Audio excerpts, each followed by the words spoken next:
Hello and welcome to this episode of Discovering Classics. As I promised you in the previous chapter, I'll be showing you more cars today. I'm going to be visiting Thomas and Lucas and I'm going to show you their cars. Some of them are in good condition, the other are in different stages of renovation. They're not professional car restorers, but they know how to restore cars and they know the logistics of the process. Later on, I'm going to show you how I'm doing behind the wheel of Mercedes Benz W124 200 diesel, the most basic of them all. So you're going to see my impressions. Hope you're going to enjoy this episode, and let's go. And I'm going to show you what's going on in the den. So to tell from the den. Now. Tatra? Oh my goodness, yay! Okay, you know what this is? You know what this is? I could do it like, okay, but I already know what it was. Just from the shape. This is a Tatra II603. Który rok to jest? 71.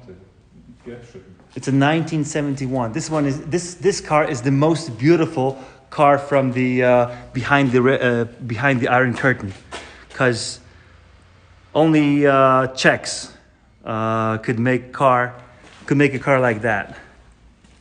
This is the most beautiful. I like Skodas too, but there's no comparison to other cars. If you have a Tatra II603, can I? Oh, you see the front of the car? Look at it. It's so beautiful. It had a 105, 110 horsepower engine in the back. It was a air-cooled engine. And this is a magnificent car. You know what they used to do in Czechoslovakia when they were building these? They were recycled. They came back to the factory for an exchange of parts that were rusted out.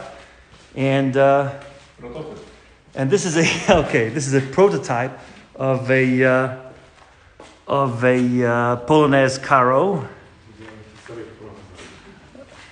Oh, but this shape is pretty good. And now guys are pulling out a Mercedes W124.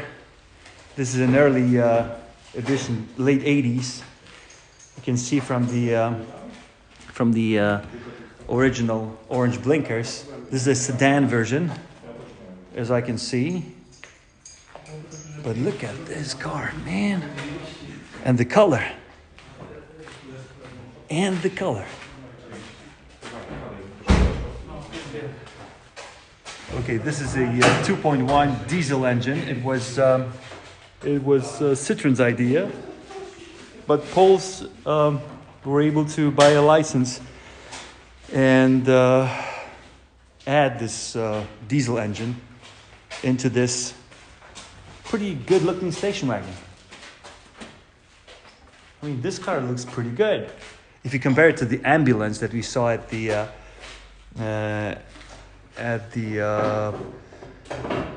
fair on display yesterday, this one is, well, much better looking. Pretty neat, huh? So, Jeremy Clarkson, are you going to say that Polonez is the worst looking car and the worst car in the world? I wouldn't say so. I mean, this Polonez looks good. It was a late edition though, but don't judge the book by its cover. It may be Spartan, it may be not as fancy as other cars, but if you compare it to some British cars of the time and the way that they were built and put together, this is not a bad thing.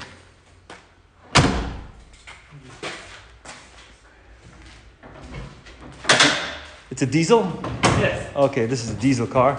It's probably 200, 250 diesel?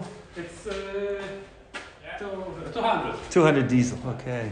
70 horsepower. Only, right. And there's the... Oh, this is a good one. Position and... Yeah, this one's probably from the US. It's a 420. 280 horsepower. Yep. So the boys are playing with their toys, you know, here in Poland in such a way that they have both, but in pretty good nick. I mean, this one's probably from the US, but it's obvious. But this one is a European version. It was the simplest one. You see, it started right up. And now I think they're gonna get the Żuk inside. They have some spares. I see Warszawa. I see, yeah, most of it is Warszawa. Rear wings and front fenders. And that's a Żuk. I'm gonna ask them. Oh, this is another Warszawa. You see the shape of this Warszawa? We saw a gray one, and this is a 1955. All right. Okay. Thank you very much. So it's burgundy, but this is also the great nick. It has to be put together. I don't see the dashboard yet, but you have to start from the beginning. First, you take care of the body of the car, and then you add on whatever is attached to the car. So this one is properly sorted because they probably started with a rust bucket. They replaced whatever they could, and this is the final chassis and the body already painted. So the next stop would be the next step would be when you go from person who does the metal work, then you go to a decent painter, and this paint job is A+. All right, so they have some supplies, as you can see. They're really very tough to come by because most of these cars ended up in scrapyards. I love the shape of this Warszawa. I mean, it's like grease lightning a little bit, but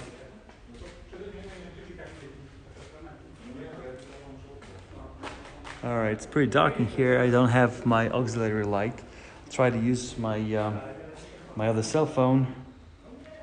All right, you see, everything is already prepared, so they probably have all these gauges and the plastic parts for replacement. This probably is a dashboard, and the interior has been finished. So this is what it looks like. All right, let's join our friends.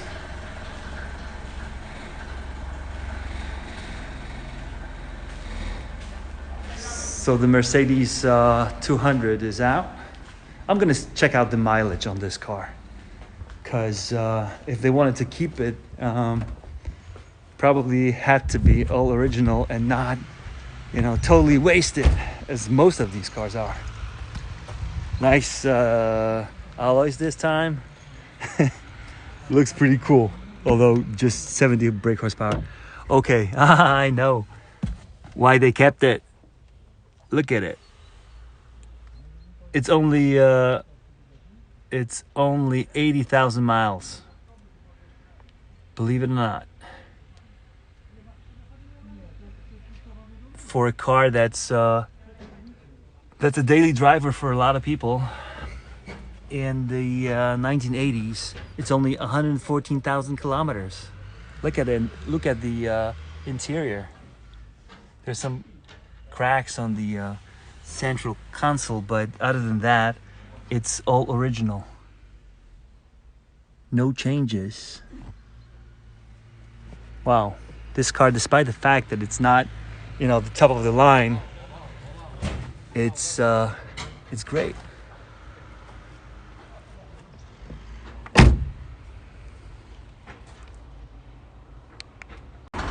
Guess what? I'm driving again. This time it's this diesel Mercedes Benz W124. I don't know. I'm just a test driver for all these cars today. The guys are in the front.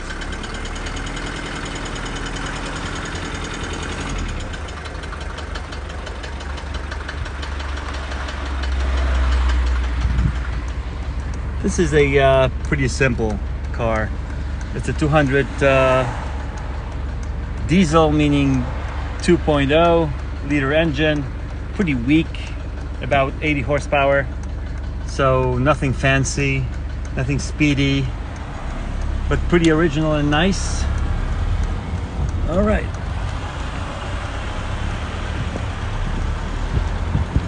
And the ride is pretty smooth, I must say. Well, it's pretty weak. I think 0 to 60 would be probably in 20 seconds, between 15 and 20 seconds range, but without a star, there's no ride. And I'm just having fun. Nothing more than that. And I'm trying to get as much footage for you as possible. So hope you're gonna enjoy it as well. If you're gonna get bored, you can switch to my channel and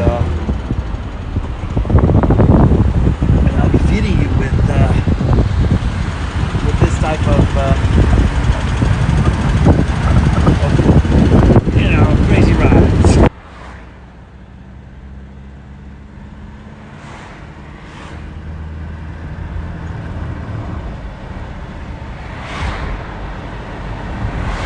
Well, the ride seems okay.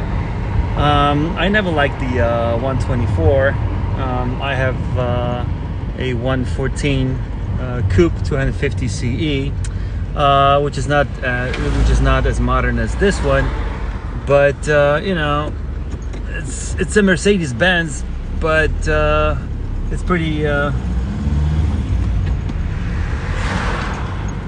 unmolested, pretty original, but not that comfortable. So if you're looking for comfort, you would probably switch to some Sportline versions. But if you want to have a car, a young timer that would take you in style from point A to point B, and a car that would give you a great gas mileage, then you would probably choose something like this. So tell me what you think about this episode of Discovering Classics. Don't forget to subscribe to my channel, and hope to see you next time.